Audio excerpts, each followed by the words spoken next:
కావాలి. ఇంటర్నెట్ లో ముగ్గురు సిస్టర్స్ ఉన్నారు, పవర్ పఫ్ గర్ల్స్ లాగా. Blossom, Bubbles, and Buttercup have dedicated their lives. వీళ్ళు ఆన్లైన్ ఇండిపెండెంట్ గా పికిల్ బిజినెస్ చేస్తారు. దాన్ని ప్రమోట్ చేయడానికి ఇన్స్టాగ్రామ్ లో రీల్స్ చేస్తారు. అలేఖ్య చిట్టి పికిల్స్ లో ఈ రోజు పీస్ అనేది అరే నువ్వు ఆగరా, నువ్వెందుకు వచ్చినవురా ఇప్పుడు?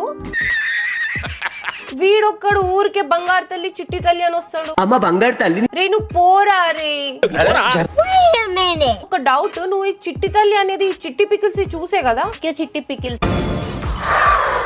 నెక్స్ట్ ఏమైందంటే వాట్సాప్ లో ఒక కస్టమర్ ఈ పికిల్స్ ఎందుకు ఇంత ఎక్స్పెన్సివ్ అని అడిగితే ఈ 3 సిస్టర్స్ లో ఒక సిస్టర్ రిప్లై ఇచ్చింది, ఇది ఎక్స్పెన్సివ్ అన్నావు అంటే నీ అంత చీప్ ఇంకెక్కడ ఉండవు. పని చేయి, నువ్వు గట్టిగా ఫోకస్ చేయాలన్న కెరియర్ మీద. ఎందుకంటే లేదంటే నీ గర్ల్ ఫ్రెండ్ లేదంటే నీ ఫ్యామిలీ కాబట్టి నువ్వు అడిగిన ఏమి నువ్వు కొనలేవు కాబట్టి అని నువ్వు నా మాట కెరియర్ మీద ఫోకస్ చేసి అప్పుడు